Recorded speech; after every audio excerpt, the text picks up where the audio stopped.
Hello guys, welcome back to our channel. We are so excited to have you again.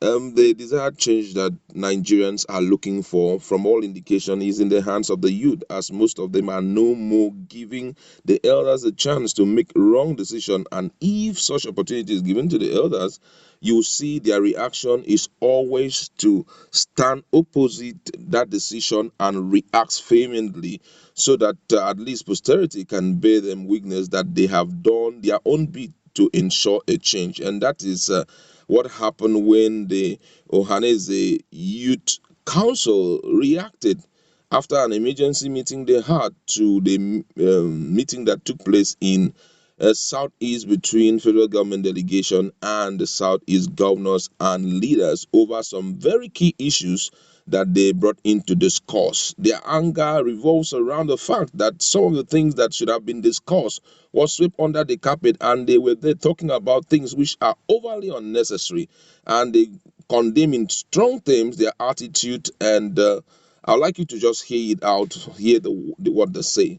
And according to the news, the National Executive Council of the APEC Sociocultural Youth Body in Igbo Land, Ohanese Youth Council (OYC), under Comrade Ibo Ayaka or Ibo Ayaka, after her emergency meeting on Monday at Enugu, has described the outcome of the recent meeting of the Southeast governors and leaders as a psychophonic, watery gathering to eulogize the worst underperformed president in the world and in Nigeria since 1960. The council noted that the governors and the so-called leaders of Igbo extraction gallivanted with the presidential delegates from General Muhammadu Buhari as they cowardly chickened out from canvassing the real issues concerning the economic growth and progress of Ndibo. Unfortunately, the meeting merely culminated in a thank you feast, while they fearfully and selfishly failed to query or present salient issues to the presidential delegates, such as why $2.8 billion Ajaokuta, Kano, and Kaduna gas pipeline project was awarded, and Alaibo, Imo, Ebonyi, Enugu, Abia, and Anambra states that has the highest gas quantity in Nigeria was sidelined. These political elements could not present the need for an industrial gas pipeline in Igbo land that will aid our region for an industrial revolution. The so-called gathering of political profiteers could not demand for the construction of Atucha Miata Road to Kogi by extension to Abuja that was abandoned since 45 years ago. A federal road that connected Igbo land from Onitsha to the north that can only take 3 hours 30 minutes drive to Abuja.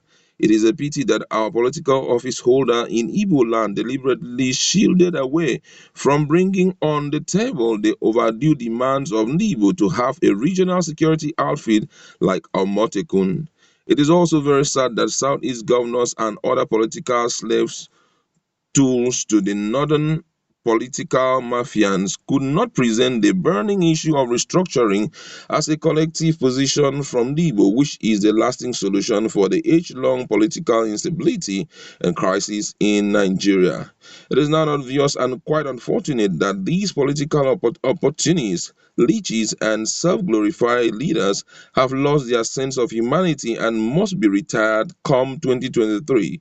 OYC National President Ibo Ayaka cited that at the meeting of the Southwest governors and critical stakeholders in Yoruba land, they bravely demanded for the restructuring of the country to regional government, while the so-called leaders in Southeast ended up with singing hallelujah songs to the president just to curry favor from the northern political elements.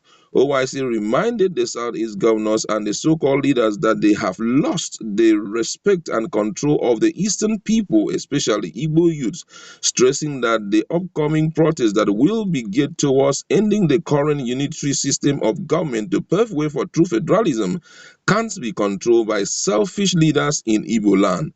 The council pointed out that the meeting lacked merit and endorsement of over 80 million Igbos, whom they claimed to represent, and there was no democratic consultation with the town unions or youth organization to determine the pressing need of Ndibo. It's noted that a meeting without the representation and input of the Igbo youth, whose present condition and future is being discussed, is a mere gathering of elites and oppressors, and any decision taken is to massage the ego of drowning politicians. The council regretted that since 1966, Ndi Igbo have not elected their own governors and leaders into position, but what we have in various states parading as governors are mostly agents of northern political oligarchy. Comrade Ibo Anyaka, in his word, described governors of Igbo extraction as ambassadors of Northern Mafia and paid agents. The council therefore rejected and nullified that gathering of shame on 7th of November at the Executive Council Lion Building, Enugu State Government House, by the governors and the self-professed Igbo leaders. Comrade Ibo Yaka warned the governors stroke leaders of Igbo extraction that the raging anger and pains of Igbo youth over poor representation in the Nigerian political project might not quench with harassment or intimidation by police and army. Signed by Chukwu Emeka Chimerue, Special Assistant on Media and Publicity to the National President, known as the Youth Council OYC. And this is for me, this is to tell the Igbo leaders that they did not do well during the meeting. And there are some points that they have shown to the world. Some of the things that they have discussed is a pointer to the fact that even in the Igbo land there is marginalization. I mean, amongst the Igbo leaders, they are marginalizing the people that they ought not to marginalize. If presidential delegates are coming in from Abuja to have that kind of meeting, ideally, since you are representing the interests of the people, you would have had a meeting also where some salient points are being shown to the people. They are stakeholders in democracy. They will tell you, sir, this thing are some of the things that we earnestly need. And during that meeting, as they are discussing some other issues, social media bills and the likes, you can also pop up those issues, even if nothing is done about it. But it will be on record that at one time when we visited the Southeast, there were some pressing personal issues, state issues that were brought up. But unfortunately, their communique did not say so. And this is what the youths are really, really frowning at, because it clearly shows that whenever people take up that crown of leadership and put on their head, what they think about is selfish personal gains. They do not look at some of the things that are really troubling to the people. You are representing the interests of the people. There are some things that before you do it, meetings, before you have it, you need to consult the people. Let them know. Even if you don't consult them, that's by having maybe a town hall meeting with those people. At the local government level, they are representative of the government. That is the 30 years of government in a state. So what do you do? Tell the state chairman, the local government chairmans to have meeting with their people.